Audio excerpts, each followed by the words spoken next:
Төньяк башкаладан килгән туристларны кечкенә капларга салынган Татарстанның милли ризыгы чәкчәк һәм җыр-моң белән каршы алалар. Приятно вообще, встречают сразу с чак-чаком.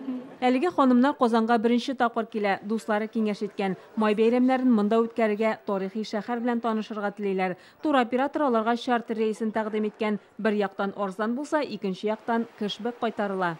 Стоит 63 тысячи, еще кэшбэк возвращают, 13 тысяч. Барлыгы эшебезгә 63 меңгә чыкты. Әле 13 мең кэшбэк кайтачак. Бу бары 50 меңгә төшә дигән сүз. Без 5 көнгә килдек, 2 экскурсия алдык. Евсеевлар гаиләсе дә әлеге программаны сайлаган. Туган көннәренә үзләренә бүләк ясарга булганнар. Россиянең 3нче башкаласы белән танышырга килдек диләр. Все время путешествовали за границей. Без элек һәр вакыт чит илгә чыга идек, ә хәзер Россия шәһәрләрендә күрер вакыт җитте. Чартер программасы бик кулай. Россиядә туристлык чартер программасы Ростуризм ярдәмендә гамәлгә ашырыла. Тур бәясенә юл хакы, яшәү һәм ашау да керә. Моннан тыш кэшбэк кайтарыла. Санкт-Петербург шәһәре чартер программасының 3нче этабы. Әлегә кадәр монда 2 яклы рейслар Татарстан белән Мәскәү арасында башкарыла иде. Бу мөмкинлектән 2000гә якын кеше файдаланган. Хотим, чтобы в Татарстан прилетали чартерные рейсы.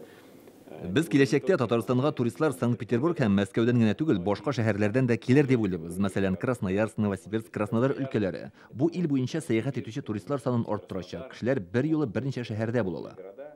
Которые также активно путешествуют по нашей стране. Башкала кунакларына республика буенча бик күп экскурсияләр әзерләнгән. Балалар белән ял итү өчен дә мөмкинлекләр бар. Казаннан Кола Зия утравчыгына Болгар, Алабуга һәм Чистайга сәяхәт кылачаклар. Программа 2 яклы. Татарстанлылар да әлеге рейс белән Төньяк башкаласына очачак.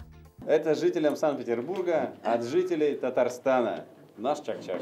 Алга таба да хезмәттәшлекне дәвам итү үзеннән Санкт-Петербургның туризмны үстерү комитетына Сергей Иванов чәкчәк тапшырды. Ә кунаклар исә корюшка балыгыннан әзерләнгән ризык алып килгән. Шулпан Касыймова, Сирина Сәхапова, Гадел Миндубаев, Яңа Гасыр каналы.